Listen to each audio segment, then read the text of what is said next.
Alors, merci beaucoup aux organisateurs et tout particulièrement ça va comme ça, à Thomas Römer de cette amicale invitation.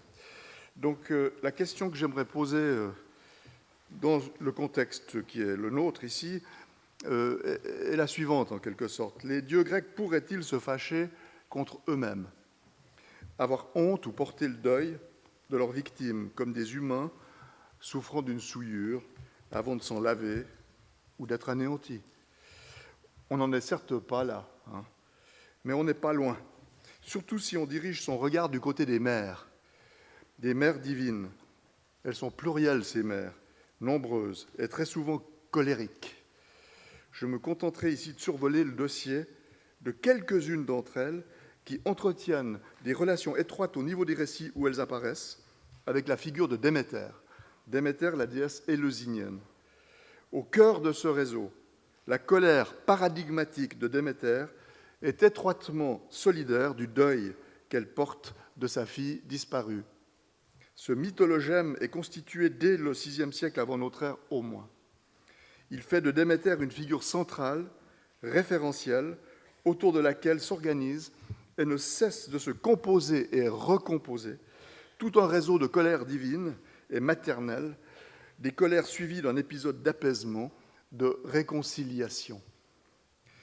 Je vais considérer l'ensemble de ces colères, avec, dans une perspective un peu cavalière, il faut l'avouer, parce qu'on a très peu de temps, l'ensemble de ces colères et tenter de les mettre en série, en contact les unes avec les autres, en commençant évidemment par Déméter elle-même. La reconversion de la déesse dans l'hymne homérique qui lui est adressé ne ressemble en rien, il faut le dire, à un repentir, et encore moins à une colère soudain retournée contre soi-même, ce qui d'ailleurs n'aurait pas de sens. Mais les conséquences du deuil et de la colère prennent des proportions catastrophiques.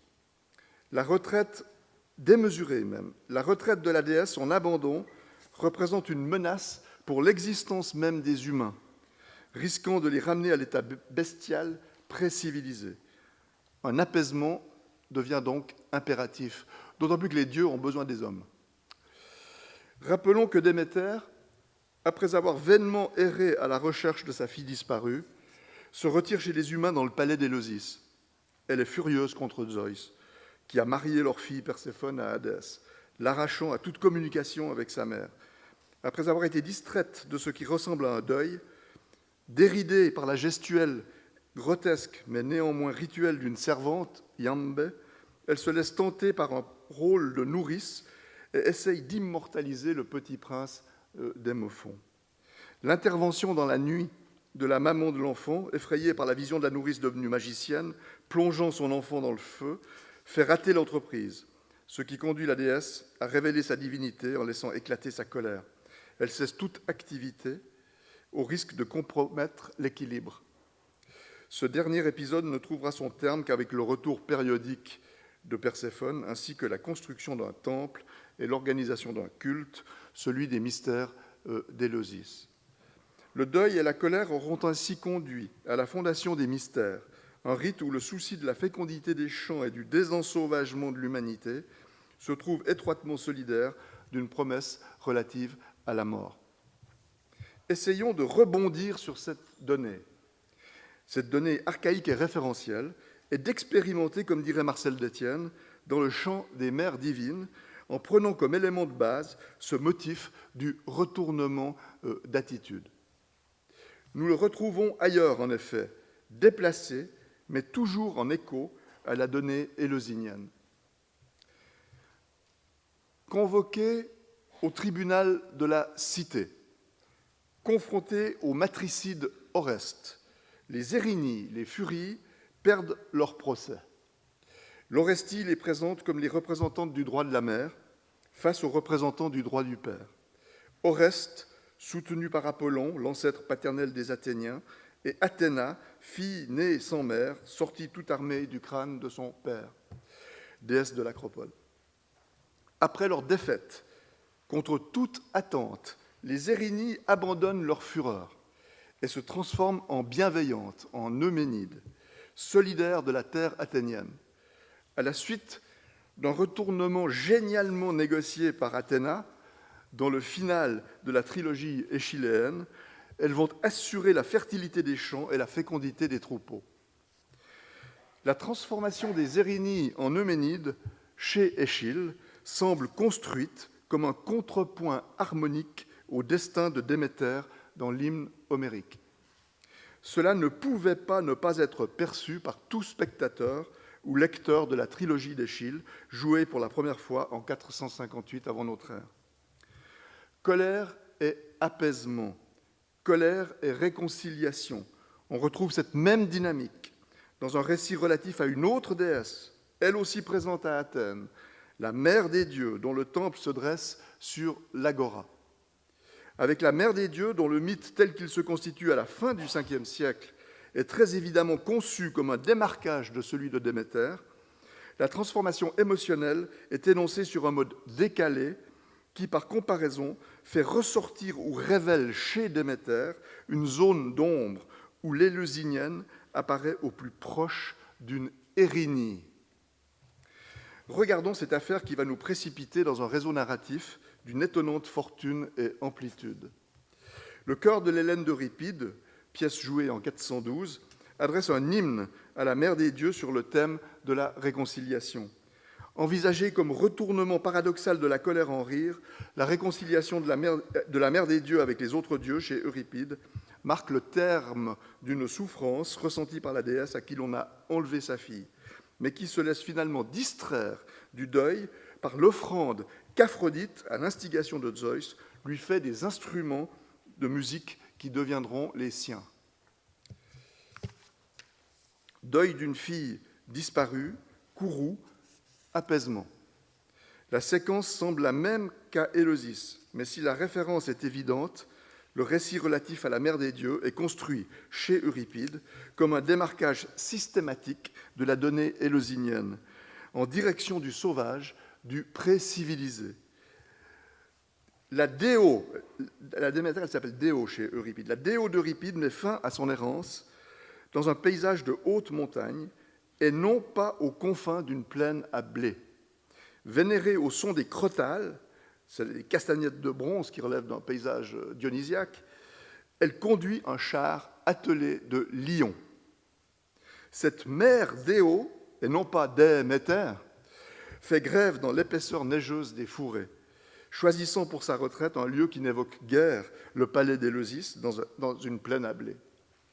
Le moment essentiel du récit, toutefois, comme à Éleusis, est celui du retournement d'attitude. D'irritée à bienfaisante, de passive à active, de la colère qui rend stérile à l'activité nourricière. La fin, cependant, propose un nouveau contraste. Il n'est pas question pour cette mère d'un retour de sa fille. Condamnée au deuil sans oubli, c'est au vers 1336, d'une fille au nom qu'il ne faut pas prononcer, une fille qui n'est donc pas Perséphone, elle laisse finalement tomber sa colère, vaincue par Cypris, qui la fait rire en jouant du tympanon. Un texte choral, lui aussi, connu par une inscription d'Épidore, d'époque impériale, difficile à dater, mais dont l'original est vraisemblablement aussi ancien que le chœur d'Euripide, s'adresse à la mère des dieux, aussi désignée comme grande mère souveraine de l'Olympe. Cet hymne évoque un épisode au cours duquel la déesse, errant dans les montagnes et les vallons, se tient à l'écart du monde des dieux jusqu'à l'intervention burlesque de Zeus, intervention probablement mimée par un acteur qui lance la foudre et s'empare d'un tambourin, frappant les rochers au rythme d'une danse surprenante avant de s'adresser à la fugitive. « Reviens, mère, cesse ton errance dans les montagnes, de crainte qu'il ne t'arrive quelque chose avec ces lions farouches et ces loups au gris pelage. » La déesse répond « Je ne reviendrai chez les dieux que lorsque vous m'aurez accordé le tiers de la mer, le tiers du ciel et le tiers de... la moitié du ciel, la moitié de la terre et le tiers de la mer.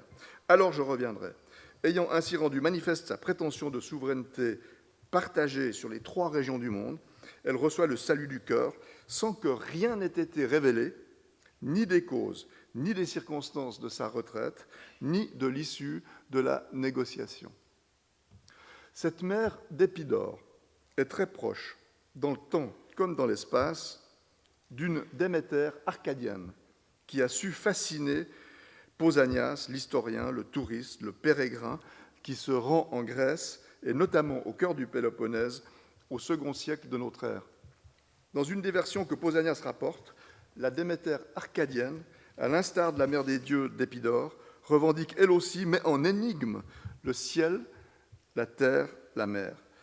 Connue comme Érynie, elle est explicitement appelée Érynie, ou Mélaïna, la noire, cette arcadienne est par excellence une déesse de la colère. Pausanias interprète son nom à partir du verbe arcadien érinuein, qui voudrait dire se laisser emporter par la colère, par le thumos. Elle est distincte de la Déméter éleusinienne. Mais la Déméter éleusinienne est aussi présente en Arcadie. Elles sont voisines sur les territoires d'Arcadie. Pausanias mentionne un sanctuaire de Déméter éleusinienne aux confins de la ville de Telpoussa, où se dressent des statues de Perséphone, de Dionysos aussi, qui côtoient la déesse éleusinienne. Dans les alentours de la même ville de Telpoussa, à l'extérieur aussi, Pausanias découvre, au lieu dit Onkeion, le territoire d'Onkos, le sanctuaire d'une autre Déméter, qui, elle, est arcadienne, à proprement parler, est appelée Érynie. Pausanias explique la raison pour laquelle on lui a donné cette épiclèse. Quand Déméter errait au moment où elle recherchait sa fille, Poséidon, à en croire la légende, se mit à la suivre, pris de désir de s'unir à elle. Se transformant en jument, elle s'en alla paître, mêlée aux juments d'Onkos. Mais Poséidon se rendit compte qu'il était joué et il s'unit à Déméter, après avoir pris lui-même l'apparence d'un étalon. Sur le coup, Déméter aurait été furieuse, mais dans un second temps, elle aurait voulu, dit-on, déposer sa colère et se laver dans la rivière. À la suite de quoi, elle a reçu deux épiclèses distinctes et deux images distinctes de culte, deux statues présentes dans son temple. La statue de l'Érynie, la colérique, et celle de la Lucia, la purifiée, la lavée par le bain. Déméter, à ce qu'on dit, eut de Poséidon une fille dont on considère qu'il faut taire le nom à ceux qui ne sont pas initiés. Une fille au nom interdit, donc, comme on dirait à Athènes, de la fille disparue de la mère des dieux. Déméter aurait accouché simultanément d'un cheval, le cheval Arion, à la suite de quoi les gens de Telpoussa seraient les premiers chez qui Poséidon fut dénommé Hippios, le chevalin. Ce mythe et ce culte, en Arcadie, connaissent plusieurs variantes locales que nous rapporte Pausanias, qui se plaît à les mettre en relation les unes avec les autres. C'est ainsi qu'aux traditions du temple de Déméter Érynie à Telpoussa, dans la région du fleuve Ladon, correspondent plus au sud, dans la région du mont Lycée, celle d'un temple consacré spécifiquement à la jeune fille mystérieuse, ce fruit de l'union de Déméter et de Poséidon. En contrebas des murailles de la plus vieille ville du monde, Lycosoura, au pied du mont Lycée, Pausanias décrit au fond d'un vallon le temple de celle que l'on désigne, sans la nommer, comme la demoiselle Despoina. Pausanias mentionne devant ce temple 3 autels. Un autel pour Déméter, un autel pour Despoina, pour la demoiselle, et un troisième pour la grande mère. En mentionnant ces 3 autels, Pausanias fait clairement une distinction entre 2 mères différentes. Une Déméter normale, correspondant plus ou moins à la déesse d'Éleusis, et une mère des dieux ou mégaléméter, correspondant à la Déméter Érynie de Telpoussa. Ces 2 mères accompagnent dans le culte une fille non nommée, innommable, la demoiselle, qui semble être distincte, elle, de Perséphone. À l'intérieur du temple de Lycosoura se dresse un ensemble sculptural dû à Damophon, qui serait taillé dans un seul bloc de pierre trouvée dans les profondeurs du sol local. Déméter et la demoiselle et Despoina sont accompagnés d'Artémis et d'un titan local, Anitos, dont on rapporte qu'il a élevé Despoina. Pausanias, pour commenter ce groupe monumental, se réfère à la fois à la statue de la mère des dieux sur l'agora d'Athènes, il la mentionne là, et à des spéculations sur l'origine du mythe orphique de Dionysos et des Titans. Ces allusions, contrairement à ce que l'on affirme parfois, ne sont probablement pas de simples associations d'idées, mais bien plutôt des indices précieux sur l'arrière-plan de la théologie locale, rapprochant le mythe de Despoina de celui de la passion de Dionysos. En s'élevant un peu au-dessus du temple, Pausanias rencontre un mégaron, un local où les Arcadiens célèbrent des rites et sacrifient de très nombreuses victimes à la demoiselle, selon une procédure quasi ménadique. Chacun sacrifie une bête qu'il possède. Au lieu de trancher la gorge des victimes comme dans les autres sacrifices, c'est un membre au hasard que chacun détache en coupant l'animal offert, en arrachant le membre.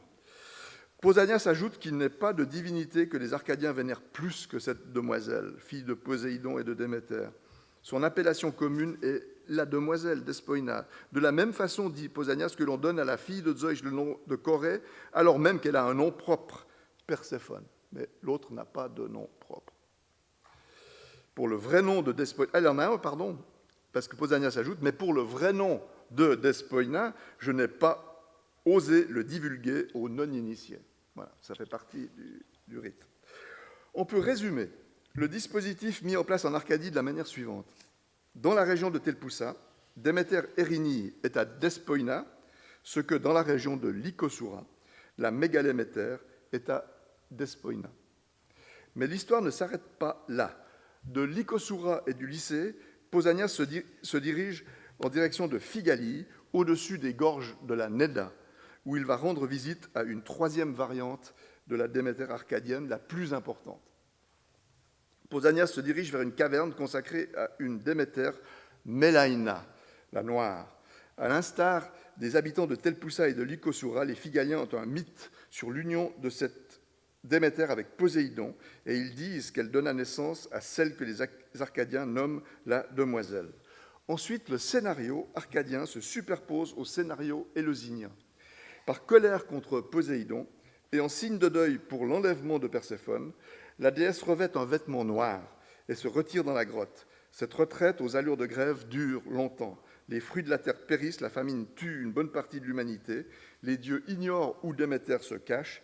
Mais voilà, l'Arcadie, il y a le dieu Pan avec ses pattes de bouc, il est comme un chamois, il grimpe sur la montagne, il voit la petite Déméter cachée dans une grotte, et il dit à Zeus où elle se trouve. Et Zeus envoie les déesses du destin qui persuadent Déméter de déposer sa colère et de mettre fin au deuil. Les Phigaliens racontent qu'en échange de ce retour à la norme, ils ont dû se comporter comme les princes d'Éleusis s'étaient comportés envers Déméter. Les princes d'Éleusis avaient élevé le sanctuaire des mystères. Les Phigaliens, eux, vont consacrer la grotte à Déméter et y dresser une statue de bois. Cette statue placée sur un rocher avait l'aspect d'une femme, mais sa tête portait une crinière de cheval et il en sortait des formes de serpents et d'autres bêtes sauvages. Elle portait une tunique qui descendait jusqu'aux pieds et elle tenait dans une main un dauphin et dans l'autre une colombe. Tête de cheval, dauphin, colombe. On a de nouveau la souveraineté sur les trois registres du monde des vivants, comme à Épidore. Ce que les Arcadiens racontent à Pausanias apparaît comme le produit d'un démarquage d'avec la tradition éleusinienne. Ce n'est pas le lieu ici d'explorer plus avant les procédures et les outils d'un tel atelier théologique. Point n'est besoin de supposer que ces mythes arcadiens remontent à la nuit des temps. Au contraire, tout porte à croire qu'ils sont le résultat d'un travail intentionnel et relativement tardif. On connaît, du côté de Dionysos notamment, plusieurs ateliers de ce type qui ont contribué, dès le IVe siècle avant notre ère, à reconfigurer le paysage religieux grec, au risque de compliquer parfois la tâche des historiens, voire de les dérouter.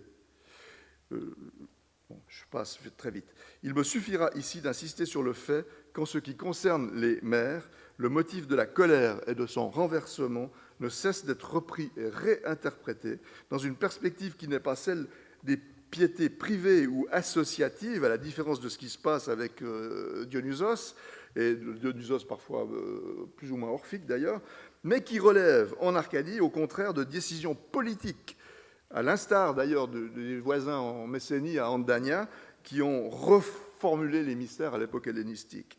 On a affaire à des rites réélaborés dans le cadre d'une religion civique. Dans un tout autre contexte, à l'occasion d'un développement critique sur les mystères, Clément d'Alexandrie, au début du IIIe siècle de notre ère cette fois-ci, peu de temps après Pausanias, interroge l'étymologie des mots orgia et mysteria. Orgia, dit-il, dérive d'orgue, colère, renvoyant au récit d'une colère de Déo contre Zeus.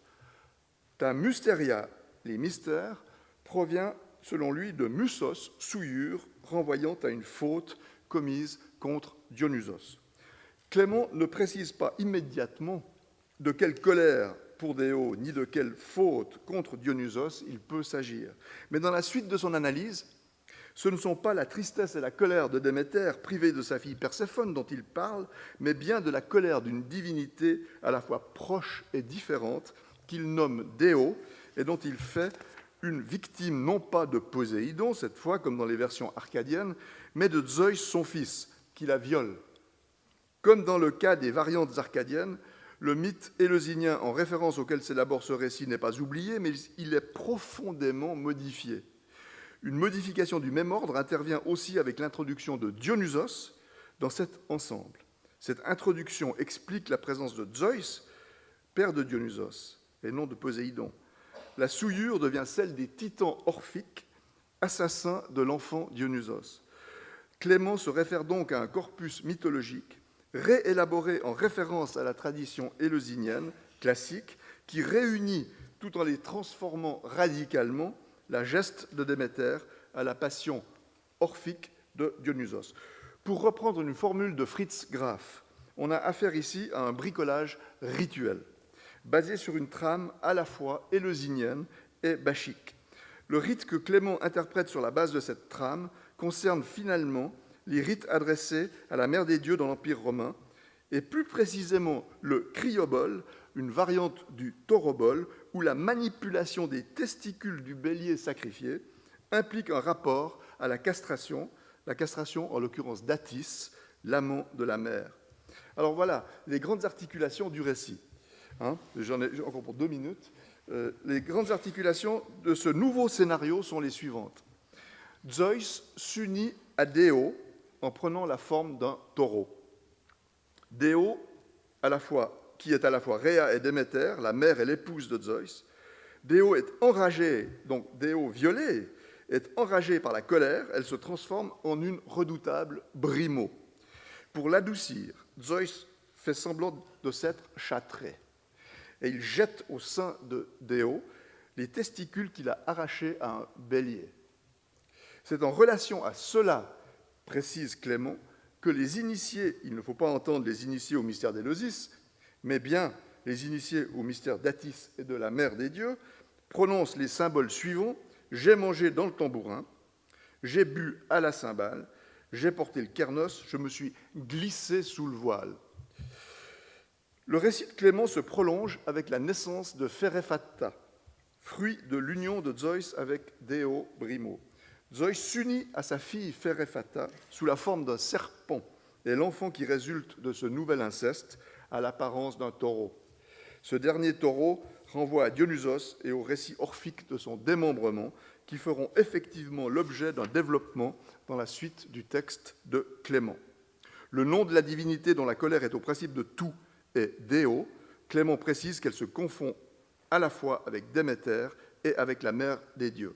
Ce brouillage généalogique remonte, au-delà de la source immédiate de Clément, à une réflexion grecque sur les équivalences divines, attestée dans un contexte d'allégorie philosophique, dès le papyrus de Dervénie, à la fin du Ve siècle, dont le texte remonte à la fin du Ve siècle avant notre ère. La colère de Déo et son apaisement à la suite d'une ruse scabreuse dans le récit de Clément correspond au retournement d'attitude de la mère des dieux, qui elle aussi oubliait sa colère dans le cœur de l'Hélène d'Euripide. Il s'agissait alors d'une déesse décrite comme une Déméter empruntant son territoire et ses attributs à Rhea.